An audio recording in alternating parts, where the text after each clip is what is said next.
Friends, ನಾವಿವಾಗ 1ನೇ ಚಾಪ್ಟರ್ನ ಮುಗಿಸಿದ್ದೀವಿ. So ಎಲ್ಲರೂ ಇವಾಗ 1ನೇ ಚಾಪ್ಟರ್ದು ಎಕ್ಸಸೈಸ್ ಎಲ್ಲ ಸಾಲ್ವ್ ಮಾಡಿದ್ದೀರಾ ಅಂದ್ಕೊಂಡಿದ್ದೀನಿ. ದಯವಿಟ್ಟು ಆ ಚಾಪ್ಟರಿಂದ ಎಕ್ಸಸೈಸ್ ಆವಾಗಲೇ ಸಾಲ್ವ್ ಮಾಡ್ಕೊಂಡ್ಬಿಟ್ಟು ಅದು ಕ್ಲಿಯರ್ ಆಗಿಂದನೇ ಏನು ಮಾಡಿ ನೆಕ್ಸ್ಟ್ ಚಾಪ್ಟರ್ಗೆ ಹೋಗಿ, ಮತ್ತು ಆ ಚಾಪ್ಟರ್ನಲ್ಲಿ ಫೈನಲ್ ಎಕ್ಸಾಮ್ಸ್ಗೆ ಏನೇನೆಲ್ಲ ಕ್ವಶನ್ಸ್ ಬಂದಿದೆ ಅದನ್ನು ಕೂಡ ಒಂದು ಹತ್ರ ಬರೆದಿಟ್ಕೊಂಡು ಸಾಲ್ವ್ ಮಾಡಿ. ಸೊ ಇವಾಗ without wasting our time, so ನಾವು ಸೆಕೆಂಡ್ ಚಾಪ್ಟರ್ನ ಸ್ಟಾರ್ಟ್ ಮಾಡೋಣ. ಸೊ ಆದಷ್ಟು ನೀವು ಇದನ್ನ ಎಲ್ಲನೂ ಅರ್ಥ ಮಾಡ್ಕೊಳ್ಳೋಕೆ ಸ್ಟಾರ್ಟ್ ಮಾಡಿ. ಸೊ ಯೂನಿಟ್ ಸೆಕೆಂಡ್ ಬಂದುಬಿಟ್ಟು ಇಂಡೆಕ್ಸ್ ನಂಬರ್ ಅಂತ. ಸೊ ಇಂಡೆಕ್ಸ್ ನಂಬರ್ ಬಗ್ಗೆ ಇವಾಗ ಒಂದು ಸ್ವಲ್ಪ ಇಂಟ್ರೊಡಕ್ಷನ್ ತಗೊಳ್ಳೋಣ. ಅಂದರೆ ಇಂಡೆಕ್ಸ್ ನಂಬರ್ ಇದೊಂದು statistical tool for measuring changes ಅಂತ ಹೇಳ್ಬೋದು. ಏನಾದರೂ ಚೇಂಜ್ ಆಗಿದೆ ಅಂತ ನಾವು ಅದನ್ನು ಮೆಷರ್ ಮಾಡ್ಬೋದು. ಅಂದರೆ ಸ್ಟ್ಯಾಟಿಸ್ಟಿಕಲ್ ಆಗಿ ಇಷ್ಟು ಚೇಂಜ್ ಆಗಿದೆ ಅಂತ ನಾವು ಹೇಳೋದಕ್ಕೆ ನಾವು ಇಂಡೆಕ್ಸ್ ನಂಬರನ್ನು ಯೂಸ್ ಮಾಡ್ತೇವೆ. ಸೊ ಅದ್ರ ಬಗ್ಗೆ ಒಂಚೂರು introduction. We often read in newspapers about the relative changes in. ಅಂದರೆ ಇವಾಗ ನಾವು ನ್ಯೂಸ್ ಪೇಪರ್ನಲ್ಲಿ ಓದ್ತಿರ್ತೀವಲ್ಲ, ಅಂದರೆ ರಿಲೇಟಿವ್ ಚೇಂಜಸ್ ಅಂದರೆ ಯಾವ್ಯಾವ ರೀತಿಯಲ್ಲಿ ಚೇಂಜ್ ಆಗಿದೆ. ಅಂದರೆ ಇವಾಗ ಪೆಟ್ರೋಲ್ ರೇಟ್ ಎಷ್ಟು ಚೇಂಜ್ ಆಯಿತು, ಅಂದರೆ ಇಷ್ಟು ಏರಿಕೆ ಆಯಿತು, ಇಷ್ಟು ಇಳಿಕೆ ಆಯಿತು. ಮತ್ತು ಗೋಲ್ಡ್ ರೇಟ್ ಕೂಡ, ಈ ಗೋಲ್ಡ್ ರೇಟ್ ಇಷ್ಟು ಏರಿಕೆ ಆಯಿತು, ಇಳಿಕೆ ಆಯಿತು. ಬೆಳ್ಳಿ, ಕಬ್ಬಿಣದ rate. So the price of particular commodities like steel, gold, leather etcetera, or a group of commodities like consumer goods, cereals, milk and milk products, cosmetics etc. So ಎಲ್ಲದರಲ್ಲೂ ನಾವು ಅದರ ಬಗ್ಗೆ ಏನೇನು ಏರಿಕೆ ಇಳಿಕೆ ಆಯಿತು ಅನ್ನೋದನ್ನು ನಾವು ನ್ಯೂಸ್ ಪೇಪರ್ನಲ್ಲಿ ನೋಡ್ತಿರ್ತೀವಿ. ಅದಷ್ಟೇ ಅಲ್ಲದೆ volume of trade, factory production, industrial or agricultural production, imports or exports, stocks and shares, sales and profits of a business house and so on. So ಇವಾಗ ಸ್ಟಾಕ್ ಆ್ಯಂಡ್ ಶೇರ್ಸ್, ಇಷ್ಟು ಸ್ಟಾಕ್ ಹೆಚ್ಚಿಗೆ ಆಯಿತು, ಇಷ್ಟು stock ಸೆನ್ಸೆಕ್ಸ್ನಲ್ಲಿ ಇಷ್ಟು ಏರಿಕೆ ಇಳಿತ ಕಂಡು ಬಂತು. ಮತ್ತು ಪ್ರೊಡಕ್ಷನ್ ಎವ್ರಿ ಇಯರ್ ಇಷ್ಟು ಪ್ರೊಡಕ್ಷನ್ ಆಗ್ತಿತ್ತು, ಈ ವರ್ಷ ಇಷ್ಟು ಪ್ರೊಡಕ್ಷನ್ ಆಗಿದೆ. ಈ ಥರ ಎಲ್ಲದರನ್ನು ನಾವು ಕೂಡ ಅದರದ್ದು ಚೇಂಜಸ್ನ ನಾವೆಲ್ಲ ನೋಡ್ಬೋದು, ನ್ಯೂಸ್ ಪೇಪರಲ್ಲಿ ನೋಡ್ತೀವಿ. ಅದಲ್ಲದೆ ಮತ್ತು national income of a country, wages structure of workers in various sectors, bank deposits, foreign exchange reserves, cost of living of person of a particular community or a class or profession and so on as compared to a previous period. So ನಾವು ಬೇರೆ ಒಂದು period compare ಮಾಡಿದರೆ ಇವಾಗಿಂದಕ್ಕೆ ನಾವು ಅದನ್ನು compare ಮಾಡ್ತೀವಿ. ಅಂದರೆ ಎಷ್ಟು change ಆಯಿತು ಅಂತ ನಾವು ಮೆಷರ್ ಮಾಡ್ತೀವಿ. ಸೊ ಈ ಥರ ಚೇಂಜಸ್ ಎಲ್ಲ ನಾವು ನ್ಯೂಸ್ ಪೇಪರ್ನಲ್ಲಿ ನೋಡ್ತೀವಿ. ಸೊ ಇದನ್ನೆಲ್ಲ ಮೆಷರ್ ಮಾಡೋದಕ್ಕೆ ಒಂದು ನಮಗೆ ಟೂಲ್ ಬೇಕಾಗುತ್ತೆ. ಎಷ್ಟು ಚೇಂಜ್ ಆಯಿತು, we need to measure the relative changes. So ಅದಕ್ಕೆಲ್ಲ ನಾವು ಏನು ಯೂಸ್ ಮಾಡ್ತೀವಿ, index number. These facts are described using the index number. ಅಂದರೆ ಯಾವ ಥರ? Formally, the index number was constructed by an Italian, Mr. Carli, in 1764 to compare the changes in price for the year 1750 with the price level in 1500 in order to study the effect of discovery of America on the price level in Italy. So ಇದನ್ನು first ಯಾರು use ಮಾಡಿದ್ರು ಅಂದರೆ Italian ಸ್ಟ್ಯಾಟಿಸ್ಟಿಷಿಯನು mister ಕಾರ್ಲಿ ಅಂತ. ಅವನು ಇನ್ 1764 use ಮಾಡಿದೆ. ಯಾಕೆ ಅಂದರೆ ಇವಾಗ 1750 ಅಂದರೆ ಕರೆಂಟ್ ಇಯರ್. ಇವಾಗ ನಾವು ಯಾವ ವರ್ಷಕ್ಕೆ ಕಂಪೇರ್ ಮಾಡಬೇಕಾಗಿರುತ್ತೋ ಅದಕ್ಕೆ ನಾವು ಕರೆಂಟ್ ಇಯರ್ ಅಂತ ಹೇಳ್ತೇವೆ. ಮತ್ತು ಯಾವ ವರ್ಷದನ್ನು ನಾವು ಬೇಸಾಗಿ ಇಟ್ಕೊಂಡು ಇವಾಗ 2010ನಲ್ಲಿ ನಮ್ಮದು ಎಷ್ಟಿದೆ ಅಂತ ನಾವೀಗ ಸದ್ಯಕ್ಕೆ ಇವಾಗ ನಾವು 2020ನಲ್ಲಿದ್ದೀವಿ. ಸೊ 2020ನಲ್ಲಿ ನಮಗೆ ಎಷ್ಟು ಇದೆ, ಎಷ್ಟು ಚೇಂಜ್ ಆಗಿದೆ ಅಂತ ನಾವು ಕ್ಯಾಲ್ಕುಲೇಟ್ ಮಾಡ್ತೀವಲ್ಲ. ಸೊ ಈ ಪ್ರೆಸೆಂಟ್ ಇಯರ್ಗೆ ನಾವೇನಂತ ಹೇಳ್ತೀವಿ, ಕರೆಂಟ್ ಇಯರ್ ಅಂತ ಹೇಳ್ತೀವಿ. ಮತ್ತು ಯಾವುದನ್ನು ಬೇಸಾಗಿ ಇಟ್ಕೊಂಡು, ಅಂದರೆ ಇವಾಗ 2010ನಲ್ಲಿ ಹಿಂಗಿತ್ತು, ಸೊ 2020ನಲ್ಲಿ ಹೆಂಗಿರುತ್ತೆ ಅಂತ ನಾವು ಕ್ಯಾಲ್ಕುಲೇಟ್ ಮಾಡ್ತೀವಲ್ಲ. ಸೊ ನಾವು ಯಾವುದರಿಂದ ಕಂಪೇರ್ ಮಾಡ್ತೀವಲ್ಲ ಅದಕ್ಕೆ ನಾವೇನಂತ ಹೇಳ್ತೀವಿ, ಬೇಸ್ ಇಯರ್ ಅಂತ ಹೇಳ್ತೇವೆ. ಸೊ ಅವನು ಎದಕ್ಕೆ ಯೂಸ್ ಮಾಡ್ದ, ಪ್ರೈಸನ್ನು ಕಂಪೇರ್ ಮಾಡಲಿಕ್ಕೆ ಇಂಡೆಕ್ಸ್ ನಂಬರ್ನ ಫಸ್ಟ್ ಯೂಸ್ ಮಾಡ್ದ. Thus, initially, index numbers were designed to study the change in the price level of the purchasing power of money. But today, there exists hardly any field where they are not used. Thus, index numbers are supposed to be barometers which measure the change in the level of a phenomenon. ಅಂದರೆ ಮೊದಲೆಲ್ಲ ಬರೀ ಪ್ರೈಸ್ನ ಮಾತ್ರ relative change ಕಂಡುಹಿಡಿಯೋದಕ್ಕೆ use ಮಾಡ್ತಿದ್ರು. But ಇವಾಗ almost ಎಲ್ಲ ಫೀಲ್ಡ್ನಲ್ಲಿ ಏನು ಮಾಡ್ತಾರೆ, index ನಂಬರನ್ನು ಯೂಸ್ ಮಾಡ್ತೇವೆ. ಸೊ ನಾವು ಆ ಇಂಡೆಕ್ಸ್ ನಂಬರ್ ಅಂದರೆ ಏನು, ಅದು ಯಾವ ರೀತಿಯೆಲ್ಲ ಯೂಸ್ ಮಾಡ್ತಾರೆ ಅನ್ನೋದನ್ನು ನಾವು ತಿಳ್ಕೊಳ್ಬೇಕು. ಇವಾಗ ಇದ್ರದ್ದು ಡೆಫಿನಿಷನ್ ನೋಡಿ. Index numbers are statistical devices designed to measure the relative changes in the level of a phenomenon, variables, or a group of variables with respect to time, geographical location, or other characteristics such as income, profession, etc. ಅಂದರೆ index numbers ಏನಿದು ಹೇಳಿದ್ನಲ್ಲ ಅದೇ ಥರ ಇದು ಒಂಥರ statistical device ಇದ್ದಂಗೆ, ಅಂದರೆ ಇದೊಂದು ಟೂಲ್ ಥರ. ಇದನ್ನು ನಾವು ಯಾವುದಕ್ಕೆ ಯೂಸ್ ಮಾಡ್ತೇವೆ? To measure the relative changes. ಅಂದರೆ ರಿಲೇಟಿವ್ ಚೇಂಜ್ ಅಂದರೆ ಒಂದಕ್ಕೆ ಕಂಪೇರ್ ಮಾಡಿ ಇನ್ನೊಂದಕ್ಕೆ ನಾವು ಚೇಂಜ್ ಕಂಡುಹಿಡೋದಕ್ಕೆ ಏನಂತ ಹೇಳ್ತೀವಿ? ರಿಲೇಟಿವ್. ಅಂದರೆ ಒಂದನ್ನ ನಾವು ರಿಲೇಟಿವ್ ಆಗಿ ಇಟ್ಕೊಂಡು ಚೇಂಜ್ ಕಂಡು ಹಿಡಿತೀವಿ. So it is the relative change ಕಂಡು ಹಿಡಿಯೋದಕ್ಕೆ in the level of a phenomenon. ಅಂದರೆ ಇವಾಗ ಒಂದು ಪರ್ಟಿಕ್ಯುಲರ್ ವೇರಿಯೇಬಲ್ಸ್ಗೆ ಇರ್ಬೋದು ಆರ್ ಗ್ರೂಪ್ ಆಫ್ ವೇರಿಯೇಬಲ್ಸ್ನ ನಾವು ಸೆಟ್ಟಾಗಿ ಇಟ್ಕೊಂಡು ಅದಕ್ಕೆ ನಾವು ರಿಲೇಟಿವ್ ಚೇಂಜಸ್ ಕಂಡುಹಿಡಿಯೋದು with respect to time, geographical location or other characteristics such as income, profession, etcetera. ಅಂದರೆ ವಿತ್ ರೆಸ್ಪೆಕ್ಟ್ ಟು ಟೈಮ್, ಆವಾಗ ಹಂಗಿತ್ತು ಇವಾಗ ಹೆಂಗೆ ಅಂದರೆ ಟೈಮ್ ಪ್ರಕಾರ, ಅಥವಾ ಜಾಗ್ರಫಿಕಲ್ ಲೊಕೇಶನ್ ಅಂದರೆ ಈ ಕಂಟ್ರಿನಲ್ಲಿ ಹೆಂಗಿತ್ತು ಬೇರೆ ಕಂಟ್ರಿನಲ್ಲಿ ಹೆಂಗೆ, ಅಥವಾ ಈ ಸಿಟಿನಲ್ಲಿ ಹೆಂಗಿತ್ತು ಬೇರೆ ಸಿಟಿನಲ್ಲಿ ಹೆಂಗೆ, or other characteristics such as income, profession, etcetera. So ಈ ಪ್ರೊಫೆಷ್ನಲ್ಲಿ ಈ ಥರ, ಇನ್ನೊಂದು ಪ್ರೊಫೆಷ್ನಲ್ಲಿ ಯಾವ್ದು ಆ ಥರ, ಒಟ್ಟಿನಲ್ಲಿ ಎಲ್ಲದರಲ್ಲೂ ಕೂಡ ನಾವು ರಿಲೇಟಿವ್ ಚೇಂಜಸ್ನ ಕಂಡುಹಿಡಿಯೋದಕ್ಕೆ ಇಂಡೆಕ್ಸ್ ನಂಬರ್ಸನ್ನು ಯೂಸ್ ಮಾಡ್ತೀವಿ. For example, if index number of a wholesale price of milk products in 2010 as compares to 2000 is 130. ಅಂದರೆ ಇಲ್ಲಿ ಒಂದು ಇಂಡೆಕ್ಸ್ ನಂಬರ್ನ ಕೊಟ್ಟಿದ್ದಾರೆ. ಅಂದರೆ ಇವಾಗ 2010ನಲ್ಲಿ ಮಿಲ್ಕ್ ಪ್ರಾಡಕ್ಟ್ದು ಹೋಲ್ಸೇಲ್ ಪ್ರೈಸ್ ಏನಿದೆ ಆ್ಯಸ್ ಕಂಪೇರ್ಡ್ ಟು 2000 130 ಇದೆ ಅಂತಂದರೆ ಇದ್ರದ್ದು ಇಂಪ್ಲಿಕೇಶನ್ ಏನಾಗುತ್ತೆ? 2010ನಲ್ಲಿ over all 30% of the increase ಆಗಿದೆ ಕಂಪೇರ್ ಟು 2000. ಅಂದರೆ ಇವಾಗ 2000ನಲ್ಲಿ 100 ರೂಪೀಸ್ ಇತ್ತಂದರೆ ಹೋಲ್ಸೇಲು, 2010ನಲ್ಲಿ ಎಷ್ಟಿದೆ? 130 ಅಂತ. ಅಂದರೆ ಇವಾಗ 2000ಗಿಂತ 2010ನಲ್ಲಿ 30% ಏನಾಗಿದೆ? ಇನ್ಕ್ರೀಸ್ ಆಗಿದೆ ಅಂತ. ಸೊ ಇಲ್ಲಿ ನೋಡಿ 2010 ಏನಿದು ಕರೆಂಟ್ ಇಯರ್ ಅಂತ, ಅಂದರೆ ಇವಾಗ ನಾವು 2010ಗೆ ಕ್ಯಾಲ್ಕುಲೇಟ್ ಮಾಡ್ತಿದ್ದೀವಿ. ಅದೇ ವೇರ್ಯಾಸ್ 2000 ಈಸ್ ದ ಬೇಸ್ ಇಯರ್, ಅಂದರೆ ನಾವು ಅದನ್ನು ಆಧಾರವಾಗಿ ಇಟ್ಕೊಂಡು 2010ಗೆ ಕ್ಯಾಲ್ಕುಲೇಟ್ ಮಾಡ್ತಿದ್ದೀವಿ. ಸೊ ಆಧಾರವಾಗಿ ಯಾವ್ದು ಇಟ್ಕೋತೀವಲ್ಲ ಅದನ್ನ ನಾವೇನಂತ ಹೇಳ್ತೇವೆ? Base year. So 2000 is the base year. The year selected for comparison is called the base year. ಅಂದರೆ ಕಂಪ್ಯಾರಿಸನ್ ಮಾಡಲಿಕ್ಕೆ ಯಾವ ಇಯರ್ ಸೆಲೆಕ್ಟ್ ಮಾಡ್ತೀವಿ ಅದು base year. And the year for which comparisons R required, ಅಂದರೆ ಯಾವ ಇಯರ್ಗೆ ಕಂಪ್ಯಾರಿಸನ್ಸ್ ರಿಕ್ವೈರ್ ಆಗುತ್ತೆ, ಅಂದರೆ ನಾವು ಯಾವ ಇಯರ್ಗೆ ಕ್ಯಾಲ್ಕುಲೇಟ್ ಮಾಡ್ತೀವಿ ಇಂಡೆಕ್ಸ್ ನಂಬರ್ಸು ಅದಕ್ಕೆ ನಾವು ಏನಂತ ಹೇಳ್ತೇವೆ? ಕರೆಂಟ್ ಇಯರ್ ಅಂತ ಹೇಳ್ತೇವೆ. There are two broad types, simple or composite. When the variation in the level of a single item is being studied, the index number is termed as simple or univariate index number. ಅಂದರೆ ಇವಾಗ ನಾವು variation ಅಂದರೆ ಚೇಂಜಸ್ಸನ್ನು only ಒಂದು single ಐಟಮ್ಗೆ ನಾವು compare ಮಾಡಿಬಿಟ್ಟು ಚೇಂಜಸನ್ನು measure ಮಾಡಿದರೆ ಅದಕ್ಕೇನಂತ ಹೇಳ್ತೇವೆ? Simple R ಯುನಿವೇರಿಯೇಟ್. Uni ಅಂದ್ರೇನು? ಒಂದೇ ವೇರಿಯೇಟ್ ಅಂದರೆ ಒಂದನ್ನೇ ಆಧಾರವಾಗಿ ಒಂದು ಫ್ಯಾಕ್ಟರ್ನ ಅಷ್ಟೇ ಇಟ್ಕೊಂಡು ವೇರಿಯೇಷನ್ನ ಕ್ಯಾಲ್ಕುಲೇಟ್ ಮಾಡ್ತೀವಿ. ಸೊ ಅದಕ್ಕೆ ಸಿಂಪಲ್ ಆರ್ ಯುನಿವೇರಿಯೇಟ್ ಇಂಡೆಕ್ಸ್ ನಂಬರ್ ಅಂತ ಹೇಳ್ತೀವಿ.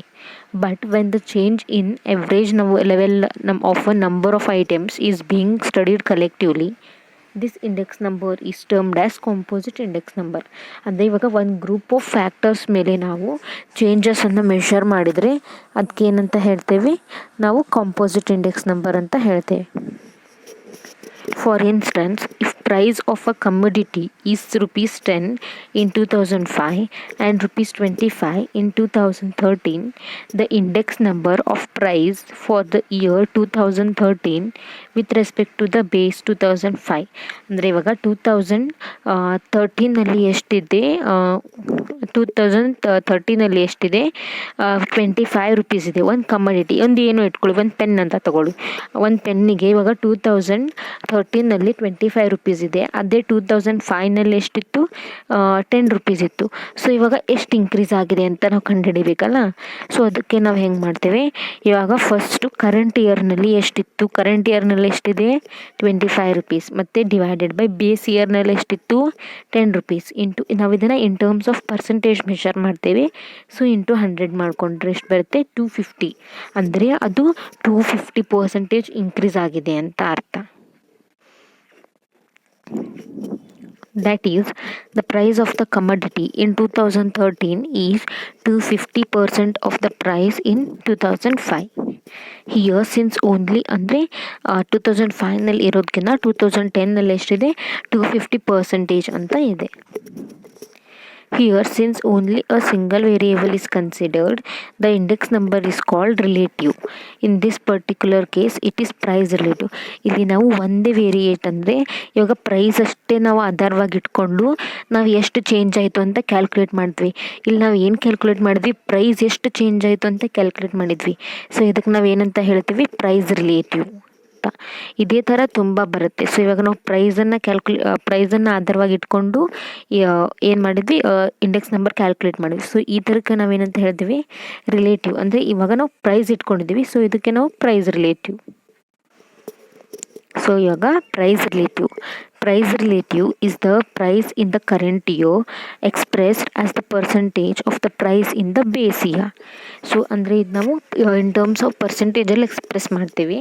ಸೊ ಇವಾಗ ಪ್ರೆಸೆಂಟ್ ಇಯರ್ನಲ್ಲಿ ಪ್ರೈಸ್ ಎಷ್ಟಿದೆ ಇರುತ್ತಲ್ಲ, ಅಂದರೆ ಕರೆಂಟ್ ಇಯರ್ನಲ್ಲಿ ಪ್ರೈಸ್ಗೆ P1 ಅಂತ ತೊಗೊಳ್ತೇವೆ. ಅದೇ ಬೇಸ್ ಇಯರ್ನಲ್ಲಿ ಎಷ್ಟು ಪ್ರೈಸ್ ಇತ್ತು ಅಂತ ಅದು ನೋಡೋದಕ್ಕೆ ಏನಂತ ಹೇಳಿದೇವೆ, P0 ಅಂತ ಹೇಳ್ತೇವೆ. ಸೊ ಪ್ರೈಸ್ ರಿಲೇಟಿವ್ ಅಂದರೆ P, ಅದನ್ನ ನಾವು ಹೆಂಗೆ ಕ್ಯಾಲ್ಕುಲೇಟ್ ಮಾಡ್ತೇವೆ, current year price divided by base year price into 100. So current year price ಅಂದರೆ P1 divided by base year price ಅಂದರೆ P0 ಇಂಟು 100. ಸೊ ಇದೇನಿದು ಪ್ರೈಸ್ ರಿಲೇಟಿವ್ ಅಂದರೆ ಪ್ರೈಸ್. ಸೊ ನಾವು ಪ್ರೈಸ್ ರಿಲೇಟಿವ್ನಲ್ಲಿ ಪ್ರೈಸನ್ನು ಇಟ್ಕೊಂಡು ನಾವು ಎಷ್ಟು ಚೇಂಜ್ ಆಗಿದೆ ಅಂತ ಮೆಷರ್ ಮಾಡ್ತೇವೆ. ಅದೇ ಥರ ಕ್ವಾಂಟಿಟಿ ರಿಲೇಟಿವ್ ಅಂದರೆ it is the ratio of quantity of commodity in the current year expressed as the percentage of the quantity in the base year. ಅಂದರೆ ಇವಾಗ ನಾವು ಪ್ರೈಸನ್ನು ಯಾವ ಥರ ಈ ಇಯರ್ನಲ್ಲಿ ಪ್ರೈಸ್ ಎಷ್ಟಿದೆ ಮತ್ತು ಪ್ರೀವಿಯಸ್ ಇಯರ್ನಲ್ಲಿ ಪ್ರೈಸ್ ಎಷ್ಟಿತ್ತು ಅಂತ ನಾವು ಮೆಷರ್ ಮಾಡ್ತೀವಲ್ಲ. ಸೊ ಚೇಂಜಸ್ ಎಷ್ಟಾಗಿದೆ ಅಂತ ಮೆಷರ್ ಮಾಡೋದಕ್ಕೆ ಪ್ರೈಸ್ ರಿಲೇಟಿವ್. ಅದೇ ಥರ ಕ್ವಾಂಟಿಟಿನೂ ಕೂಡ ಈ ಇಯರ್ನಲ್ಲಿ ಇಷ್ಟು ಕ್ವಾಂಟಿಟಿ ಬಂದಿದೆ, ಪ್ರೀವಿಯಸ್ ಇಯರ್ನಲ್ಲಿ ಅಂದರೆ ನಾವು ಬೇಸ್ ಇಯರ್ನಲ್ಲಿ ಎಷ್ಟು ಕ್ವಾಂಟಿಟಿ ಬಂದಿದೆ ಅಂತ ನಾವು ಚೇಂಜಸ್ನ ಮೆಷರ್ ಮಾಡೋದು ಕ್ವಾಂಟಿಟಿ ರಿಲೇಟಿವ್. ಸೊ ಇದು ರೇಷಿಯೋ ಆಫ್ ದ ಯಾವ್ದು ಇನ್ ದ ಕರೆಂಟ್ ಇಯರ್ನಲ್ಲಿ ಎಷ್ಟು ಕ್ವಾಂಟಿಟಿ ಇದೆ ಅದ್ರದ್ದು ಮತ್ತು ಬೇಸ್ ಇಯರ್ನಲ್ಲಿ ಎಷ್ಟು ಕ್ವಾಂಟಿಟಿ ಇದೆ ಅನ್ನೋದನ್ನು ರೇಷಿಯೋನ ಪರ್ಸೆಂಟೇಜಲ್ಲಿ ಎಕ್ಸ್ಪ್ರೆಸ್ ಮಾಡೋದಕ್ಕೆ ನಾವೇನಂತ ಹೇಳ್ತೀವಿ, ಕ್ವಾಂಟಿಟಿ ರಿಲೇಟಿವ್. ಸೊ ಬೇಸ್ ಇಯರ್ನಲ್ಲಿ ಎಷ್ಟು ಕ್ವಾಂಟಿಟಿ ಅದಿದೆ ಅನ್ನೋದಕ್ಕೆ Q0 ಅಂತ ಎಕ್ಸ್ಪ್ರೆಸ್ ಮಾಡ್ತೀವಿ, ಮತ್ತು ಕರೆಂಟ್ ಇಯರ್ನಲ್ಲಿ ಎಷ್ಟು ಕ್ವಾಂಟಿಟಿ ಇದೆ ಅನ್ನೋದಕ್ಕೆ Q1. ಸೊ ಕ್ವಾಂಟಿಟಿ ರಿಲೇಟಿವ್ ಅಂದರೆ Q is equals to Q1 divided by Q0 into 100. So ಅದೇ ಥರ ವ್ಯಾಲ್ಯೂ ರಿಲೇಟಿವ್. ಇಲ್ಲಿ ವ್ಯಾಲ್ಯೂ ಅಂತಂದರೆ ಏನಾಗುತ್ತೆ, ಪ್ರೈಸ್ ಇಂಟು ಕ್ವಾಂಟಿಟಿ ಅಂತ ನಾವು ಕನ್ಸಿಡರ್ ಮಾಡ್ತೇವೆ. ಸೊ ಆ ಒಂದು ಪ್ರಾಡಕ್ಟಿಂದು ಕಂಪ್ಲೀಟ್ ವ್ಯಾಲ್ಯೂ ಎಷ್ಟಿದೆ ಅಂತಂದರೆ ಬರೀ ಅದರದ್ದು ಪ್ರೈಸ್ ಮೇಲೆ ಕನ್ಸಿಡರ್ ಮಾಡಲ್ಲ, ಬರೀ ಕ್ವಾಂಟಿಟಿ ಕನ್ಸಿಡರ್ ಮಾಡಲ್ಲ. So product of price and quantity will give the value of the particular commodity. So value relative ಅಂದ್ರೂ it is the ratio of value of commodity in the year V1 expressed as the percentage of the value in the base year V0 and is given by ಇದು ಇವಾಗ ಈ current ಇಯರ್ನಲ್ಲಿ ಎಷ್ಟು value ಇದೆ ಆ particular ಒಂದು ಕಮಡಿಟಿದು ಮತ್ತು previous ಇಯರ್ನಲ್ಲಿ particular ಕಮಡಿಟಿದು ಎಷ್ಟು value ಇದೆ ಅದನ್ನು in terms of percentage express ಮಾಡ್ತೇವೆ. ಸೊ ಅದೇ ಇವಾಗ ಕರೆಂಟ್ ಇಯರ್ನಲ್ಲಿ ಆ ಪರ್ಟಿಕ್ಯುಲರ್ ಕಮಡಿಟಿದು ವ್ಯಾಲ್ಯೂಗೆ V1 ಮತ್ತು ಬೇಸ್ ಇಯರ್ನಲ್ಲಿ ಅದರದ್ದು ವ್ಯಾಲ್ಯೂಗೆ V0 into 100. So V1 divided by V0 into 100.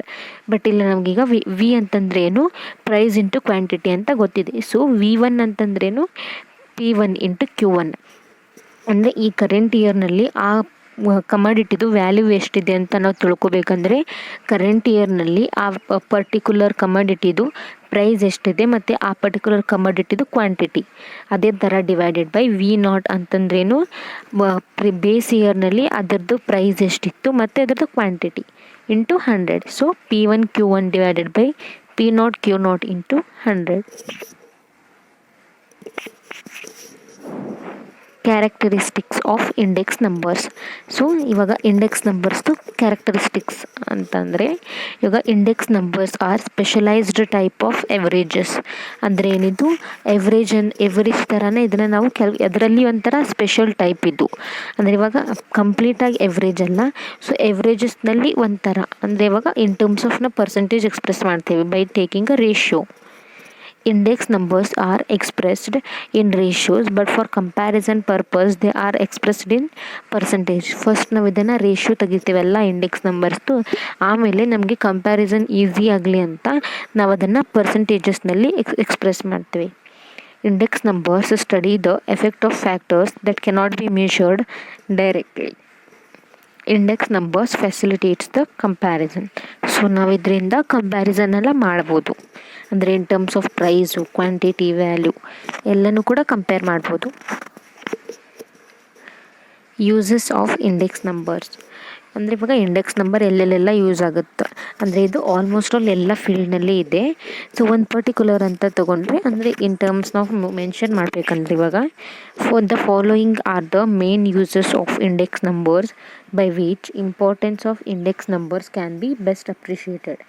So ಇದರಿಂದ ನಮಗೆ ಇನ್ನೂ ಕಂಪ್ಲೀಟಾಗಿ ಐಡಿಯಾ ಸಿಗುತ್ತೆ ಎಲ್ಲೆಲ್ಲೆಲ್ಲ ಇಂಡೆಕ್ಸ್ ನಂಬರ್ ತುಂಬ ಯೂಸ್ ಆಗುತ್ತೆ ಅನ್ನೋದು. Index number simplifies the data, thus facilitates the comparative study. So index ನಂಬರಿಂದ ನಮ್ಗೆ ಏನಾಗುತ್ತೆ, ನಾವು ಕಂಪ್ಯಾರಿಟಿವ್ ಸ್ಟಡಿ ಈಸಿ ಆಗಿಬಿಡುತ್ತೆ. ಅಂದರೆ ಇವಾಗ ಈ ಪ್ರೈಸ್ನೆಲ್ಲ ಆಯಿತು ಮತ್ತು ಕ್ವಾಂಟಿಟಿಯಲ್ಲಿ ಮತ್ತು ವ್ಯಾಲ್ಯೂ ಅಲ್ಲಿ ನಮಗೆ ಕಂಪ್ಯಾರಿಸನನ್ನು ಈಸಿಯಾಗಿ ಮಾಡ್ಬೋದು. ಸೊ ಅದರಲ್ಲಿ ಯೂಸ್ ಆಗುತ್ತೆ. ಮತ್ತು index numbers are used in studying trends and tendencies. ಅಂದರೆ ಇವಾಗ ಯೂಶ್ವಲಿ ಇವಾಗ ಯಾವ ಟ್ರೆಂಡ್ ಇದೆ ಅಂದರೆ ಇವಾಗ ಒಂದು ಪರ್ಟಿಕ್ಯುಲರ್ ಯಾವುದೇ ತೊಗೊಬೋದು. ಇವಾಗ ಒಂದು ಸ್ಯಾರಿ ತೊಗೊಂಡ್ರಿ, ಅದಕ್ಕೆ ಎಷ್ಟು ಟ್ರೆಂಡ್ ಇತ್ತು ಅಂದರೆ ಆ ಟ್ರೆಂಡಲ್ಲಿ ಅಂದರೆ ಅವಾಗದ್ದು ಪ್ರೈಸ್ ಎಷ್ಟು ಹೈ ಇತ್ತು ಮತ್ತು ಅದರ ಸೇಲ್ಸ್ ಎಷ್ಟಿತ್ತು. ಅದೇ ಇನ್ನೊಂದು ಥರ ಸ್ಯಾರಿ ತೊಗೊಂಡ್ರೆ ಅದರದ್ದು ಸೇಲ್ಸ್ ಎಷ್ಟಿದೆ. ಈ ಥರ ಎಲ್ಲ ಟ್ರೆಂಡ್ಸನ್ನು ನಾವು ಕ್ಯಾಲ್ಕುಲೇಟ್ ಮಾಡ್ಬೋದು. ಅಂದರೆ ಮತ್ತು ಟೆಂಡೆನ್ಸೀಸ್ ಆ ಥರ. Index numbers help in measuring purchasing power of money and also used for deflation. ಅಂದರೆ ಯಾವ ಥರ ನಾವು ಅದನ್ನು ಪರ್ಚೇಸಿಂಗಲ್ಲಿ ಎಷ್ಟು ಮೆಷರ್ ಮಾಡ್ಬೋದು. ಮತ್ತು ಡಿಫ್ಲೇಷನ್ ಅಂದರೆ ಅದು ಕಳೆದು ಹೋಗೋದು, ಅದು ಯಾವ ಥರ ಅದರದ್ದು ವ್ಯಾಲ್ಯೂ ಎಲ್ಲ ಕಡಿಮೆ ಆಗ್ತಾ ಬರುತ್ತೆ. ಆ ಥರ ಅದರಾಗೆಲ್ಲ ನಾವೇನು ಮಾಡೋದು, ಇಂಡೆಕ್ಸ್ ನಂಬರ್ಸನ್ನು ಯೂಸ್ ಮಾಡ್ಬೋದು. Limitations or demerits of index numbers. So ಇದರಲ್ಲೂ ಕೂಡ ಡಿಮೆರಿಟ್ಸ್ ಇದೆ. ಅದೇನೇನೆಂದರೆ, since index numbers are based on the sample data, they are only approximate indicators. ಅಂದರೆ ಇವಾಗ ಇಂಡೆಕ್ಸ್ ನಂಬರ್ ಕ್ಯಾಲ್ಕುಲೇಟ್ ಮಾಡೋದಕ್ಕೆ ನಮಗೆ ಡೇಟಾ ಸಿಕ್ಕಿರುತ್ತೆ, ಬಟ್ ಆ ಡೇಟಾ ಆ್ಯಕ್ಯುರೇಟ್ ಆಗಿರುತ್ತಾ ಅಂತ ನಮಗೆ ಕನ್ಫರ್ಮ್ ಇರೋದಿಲ್ಲ. ಸೊ ಅದೊಂಥರ ಏನು ಇಂಡಿಕೇಟರ್ ಅಪ್ರಾಕ್ಸಿಮೇಷನ್ ಆಗಿಬಿಡುತ್ತೆ. ಸೊ ಇವಾಗ ಪ್ರಾಪರ್ ಡೇಟಾ ಇತ್ತಂದರೆ ನಮಗೆ ಕರೆಕ್ಟಾಗಿ ಆನ್ಸರ್ ಸಿಗುತ್ತೆ. ಅದೇ ಅದು ಅಪ್ರಾಕ್ಸಿಮೇಟೆಡ್ ಡೇಟಾ ಇತ್ತಂದರೆ ನಮಗೆ ಕಂಪ್ಯಾರಿಸನ್ ಕೂಡ ಅಪ್ರಾಕ್ಸಿಮೇಟೆಡ್ ಕಂಪ್ಯಾರಿಸನ್ ಆಗಿ ಉಳಿಯುತ್ತೆ. There is a likelihood of error being introduced at each stage of the construction of the index numbers. ಇವಾಗ ಅಲ್ಲಿ ಚಾನ್ಸಸ್ ತುಂಬ ಇದೆ, ಏನು ಎರರ್ ಇರ್ಬೋದು. ಇವಾಗ ನಾವು ಬೇಸ್ ಇಯರ್ದು ಮತ್ತು ಇವಾಗ ಒಂದು ಪ್ರೈಸ್ ರಿಲೇಟಿವ್ ಅಂತ ತೊಗೊಂಡ್ರೆ ಬೇಸ್ ಇಯರ್ ಪ್ರೈಸು ಮತ್ತು ಕರೆಂಟ್ ಇಯರ್ ಪ್ರೈಸು ಬೇಕಾಗುತ್ತೆ. ಸೊ ಅಲ್ಲಿ ಬೇಸ್ ಇಯರ್ ಪ್ರೈಸ್ ಕೂಡ ತಪ್ಪಾಗಿ ನಮಗೆ ಡೇಟಾ ಸಿಕ್ಕಿತ್ತು ಮತ್ತು ಕರೆಂಟ್ ಇಯರ್ ಪ್ರೈಸ್ ಕೂಡ ತಪ್ಪಾಗಿ ಡೇಟಾ ಸಿಕ್ಕಿತ್ತು ಅಂದರೆ, ಸೊ ನಾವು ಕ್ಯಾಲ್ಕುಲೇಟ್ ಮಾಡಬೇಕಾದಂಥ ಪ್ರೈಸ್ ರಿಲೇಟಿವ್ ಕೂಡ ಇಂಡೆಕ್ಸ್ ನಂಬರ್ ಏನಾಗುತ್ತೆ, ಅದು ಕೂಡ ಎರರ್ ಆಗುತ್ತೆ. ಸೊ ಆ್ಯಟ್ ಈಚ್ ಸ್ಟೇಜ್ನಲ್ಲಿ ಅಂದರೆ ಇವಾಗ ಇಂಡೆಕ್ಸ್ ನಂಬರ್ ಕನ್ಸ್ಟ್ರಕ್ಟ್ ಮಾಡೋದಕ್ಕೆ ಸ್ಟೇಜಸ್ ಇರ್ತವೆ. ಸೊ ಆ ಈಚ್ ಸ್ಟೇಜ್ನಲ್ಲಿ ಕೂಡ ಎರರ್ ಇಂಟ್ರೊಡ್ಯೂಸ್ ಆಗೋ ಚಾನ್ಸಸ್ ಇರುತ್ತೆ. While constructing index numbers, the quality of product is not taken into consideration. ಇವಾಗ ಇಂಡೆಕ್ಸ್ ನಂಬರ್ ಕ್ಯಾಲ್ಕುಲೇಟ್ ಮಾಡ್ಬೇಕಾದ್ರೆ ನಾವು ಅದರದ್ದು ಕ್ವಾಂಟಿಟಿ ತೊಗೋತೀವಿ, ಪ್ರೈಸ್ ತೊಗೋತೀವಿ, ವ್ಯಾಲ್ಯೂ ತೊಗೊಳ್ತೇವೆ. ಆದರೆ ಅದರದ್ದು ಕ್ವಾಲಿಟಿನ ನಾವು ಎಲ್ಲಿ ಕನ್ಸಿಡರ್ ಮಾಡೋದೇ ಇಲ್ಲ. ಸೊ ಅದು ಒಂದೇನಾಗುತ್ತೆ, ಇದ್ರದ್ದು ಡಿಮೆರಿಟ್ ಆಗುತ್ತೆ. Like other statistical techniques, index numbers can be misused to get desired conclusions. ಅಂದರೆ ಇದರಿಂದ ನಾವೇನು ಮಾಡ್ಬೋದು, ಏನಾದರೂ ನಮಗೆ ಅಂದರೆ ಡೇಟಾನ ರಾಂಗ್ ತೊಗೊಂಡ್ಬಿಟ್ಟು ದೇ ಕ್ಯಾನ್ ಬಿ ಮಿಸ್ಯೂಸ್ಡ್. ಅಂದರೆ ಫಾರ್ಮುಲಾದಲ್ಲಿ ಸಬ್ಸ್ಟಿಟ್ಯೂಟ್ ಮಾಡಿಬಿಟ್ಟು ಅಥವಾ ಡೇಟಾನ ನಾವು ತಪ್ಪಾಗಿ ಪ್ರಿಡಿಕ್ಟ್ ಮಾಡಿದ್ವಿ ಅಂತ ಹೇಳಿಬಿಟ್ಟು, ಸೊ ನಾವು ಅದನ್ನು ಏನು ಮಾಡ್ಬೋದು, ನಮಗೆ ಯಾವ ಕನ್ಕ್ಲೂಷನ್ ಬೇಕು ಆ ಥರ ನಾವು ಅದನ್ನು ಡಿರೈವ್ ಮಾಡ್ಕೊಳ್ಳೋ ಥರ ಆಗಿಬಿಡುತ್ತೆ index numbers, because they are approximated. As customs, traditions and habits of people vary from time to time, it is difficult to assign proper weights to the various items. So ನಮಗೆ proper ವೇಟ್ಸನ್ನ assign ಮಾಡಲಿಕ್ಕಾಗೋದಿಲ್ಲ. ಅಂದರೆ ಇವಾಗ time to time ಏನಾಗುತ್ತೆ, ಪೀಪಲ್ದು interest ಅಥವಾ ಅವ್ರದ್ದು taste ಏನಾಗುತ್ತೆ, change ಆಗುತ್ತೆ. So ಅದಕ್ಕೆ ನಾವು ಪರ್ಟಿಕ್ಯುಲರ್ ಒಂದು ವೇಟ್ ಅಂತ ಅಸೈನ್ ಮಾಡಲಿಕ್ಕೆ ಕಷ್ಟ ಆಗುತ್ತೆ. Many formula are used in the construction of index numbers and the different formulae give different answers.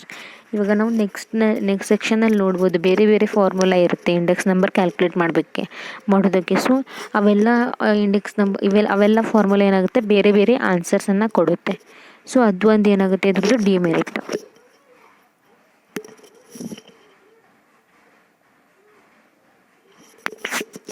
Types of index number. ಇವಾಗ ಇಂಡೆಕ್ಸ್ ನಂಬರ್ನಲ್ಲಿ ಮೇನ್ಲಿ 3 ಟೈಪ್ಸ್ ಇದೆ.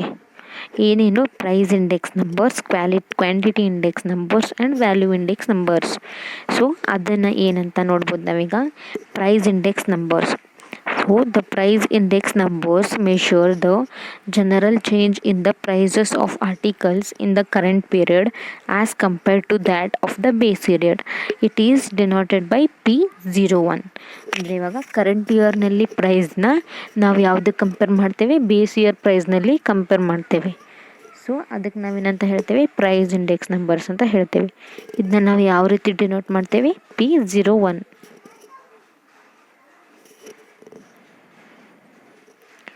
Price index numbers are further subdivided into following classes. ನೀವು ಇದನ್ನ ಏನು ಮಾಡ್ಬೋದು, ಒಂದು tree ಥರ ಹಾಕ್ಕೊಳ್ಬೋದು.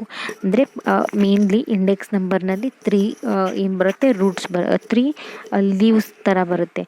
ಅವಾಗ ಏನೇನು, price index numbers, quantity index numbers, value index numbers.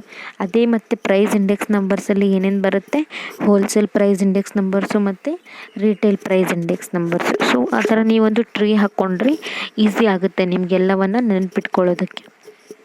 So price index numbers are further subdivided into following classes: wholesale price index numbers and retail price index numbers. So wholesale price index numbers ಅಂದರೆ the wholesale price index numbers reflect the relative change in the wholesale price level. ಅಂದರೆ ಇವಾಗ ನಾವು ಯಾವುದೇ ಒಂದು commodity purchase ಮಾಡೋದಕ್ಕೆ ಇವಾಗ wholesale ಆಗಿನೂ ತೊಗೋಬೋದು ಅಥವಾ ರಿಟೇಲ್ ಆಗಿನೂ ತೊಗೋಬೋದು. ಅಂದರೆ ಇವಾಗ 1-2 ಪ್ರಾಡಕ್ಟ್ ತೊಗೊಂಡಿದ್ದು ನಾವು ರಿಟೇಲ್ ಅಂತ ಕನ್ಸಿಡರ್ ಮಾಡ್ತೀವಿ. ಅದೇ ಅಥವಾ ಅದನ್ನು ಹೆಚ್ಚಿಗೆ ಪ್ರಮಾಣದಲ್ಲಿ ಅಂದರೆ ಡಜನ್ ಥರ ತೊಗೊಂಡ್ರಿ ಅಲ್ಲ ಅದಕ್ಕೆ ಹೆಚ್ಚಿಗೆ ತೊಗೊಂಡ್ರೆ ಅದನ್ನು ನಾವು ಹೋಲ್ಸೇಲ್ ಅಂತ ಹೇಳ್ತೇವೆ. ಸೊ ಹೋಲ್ಸೇಲ್ ಪ್ರೈಸ್ನಲ್ಲಿ ಎಷ್ಟು ಏರಿಳಿತ ಆಗಿದೆ ಅಂತ ನಾವು ಮೆಷರ್ ಮಾಡೋದಕ್ಕೆ ಹೋಲ್ಸೇಲ್ ಪ್ರೈಸ್ ಇಂಡೆಕ್ಸ್ ನಂಬರ್ಸ್ ಅಂತ ಹೇಳ್ತೇವೆ.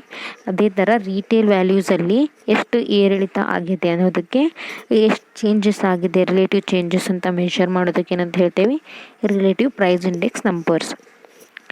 Consumer price index numbers, commonly known as the cost of living index, is a special kind of retail price index. So consumer price index numbers ಅಂತಲೇ ಹೇಳ್ತೇವೆ. ಅದಕ್ಕೆ ನಾವು ಯೂಶ್ವಲಿ ಏನಂತ ಹೇಳ್ತೇವೆ, cost of living index. ಅದು ಕೂಡ ಯಾವುದ್ರಲ್ಲಿ ಬರುತ್ತೆ, ರಿಟೇಲ್ ಪ್ರೈಸ್ ಇಂಡೆಕ್ಸ್ನಲ್ಲಿ ಬರುತ್ತೆ. Quantity index numbers. Quantity index numbers study the relative change in the volume of goods produced or consumed or distributed. ಅಂದರೆ ಇದೇನು, ರಿಲೇಟಿವ್ ಚೇಂಜಸ್ ಇಂತ ಇಲ್ಲಿ ವ್ಯಾಲ್ಯೂಮ್ ಆಫ್ ಗೂಡ್ಸ್ ಅಂದರೆ ಇಲ್ಲಿ ವ್ಯಾಲ್ಯೂಮ್ ಕನ್ಸಿಡರ್ ಮಾಡ್ತೀವಿ. ಇವಾಗ ಪ್ರೈಸ್ ಇಂಡೆಕ್ಸ್ ನಂಬರ್ಸಲ್ಲಿ ಪ್ರೈಸ್ನ ಹೆಂಗೆ ಕನ್ಸಿಡರ್ ಮಾಡ್ತೀವಿ, ಅದೇ ಥರ ಇಲ್ಲಿ ವ್ಯಾಲ್ಯೂಮ್ ಅಂದರೆ ಎಷ್ಟು ಗೂಡ್ಸು ಪ್ರೊಡ್ಯೂಸ್ ಆಗಿದೆ ಅಥವಾ ಎಷ್ಟು ಗೂಡ್ಸು ಕನ್ಸ್ಯೂಮ್ ಆಗಿದೆ ಅಥವಾ ಎಷ್ಟು ಗೂಡ್ಸು ಡಿಸ್ಟ್ರಿಬ್ಯೂಟ್ ಆಗಿದೆ, ಇದೆಲ್ಲವನ್ನು ನಾವು ಇನ್ ಟರ್ಮ್ಸ್ ಆಫ್ ವ್ಯಾಲ್ಯೂಮ್ಸ್ನ ಇಟ್ಕೊಂಡು ನಾವು ಚೇಂಜಸ್ನ ಮೆಷರ್ ಮಾಡ್ತೀವಿ. ಅದಕ್ಕೇನಂತ ಹೇಳ್ತೇವೆ, ಕ್ವಾಂಟಿಟಿ ಇಂಡೆಕ್ಸ್ ನಂಬರ್ಸ್. ಅಂದರೆ ಈ ಇಯರ್ನಲ್ಲಿ ಎಷ್ಟು ಕ್ವಾಂಟಿಟಿ ಪ್ರೊಡ್ಯೂಸ್ ಆಯಿತು ಅಥವಾ ಈ ಇಯರ್ನಲ್ಲಿ ಎಷ್ಟು ಕ್ವಾಂಟಿಟಿ ಡಿಸ್ಟ್ರಿಬ್ಯೂಟ್ ಆಯಿತು, ಕನ್ಸ್ಯೂಮ್ ಆಯಿತು ಕಂಪೇರ್ ಟು ಪ್ರೀವಿಯಸ್ ಇಯರ್ ಅಥವಾ ಬೇಸ್ ಇಯರ್ ಅಂತ ಕ್ಯಾಲ್ಕುಲೇಟ್ ಮಾಡೋದು. ಸೊ ಇದನ್ನ ನಾವು ಹೆಂಗೆ ಡೆನೋಟ್ ಮಾಡ್ತೀವಿ, Q01. Value index numbers. Value index numbers study the relative change in the total money value of production. It is denoted by V01. So ಇಲ್ಲಿ value ಅಂತಂದರೆ ಏನು, ಪ್ರೈಸ್ ಇಂಟು ಕ್ವಾಂಟಿಟಿ. ಸೊ ಈ ಇಯರ್ನಲ್ಲಿ price ಎಷ್ಟು, ಈ ಇಯರ್ನಲ್ಲಿ ವ್ಯಾಲ್ಯೂ ಎಷ್ಟಿದೆ to the particular commodity compare to the base year, ಅದನ್ನ ನಾವು ಹೆಂಗೆ ಡೆನೋಟ್ ಮಾಡ್ತೇವೆ, V01.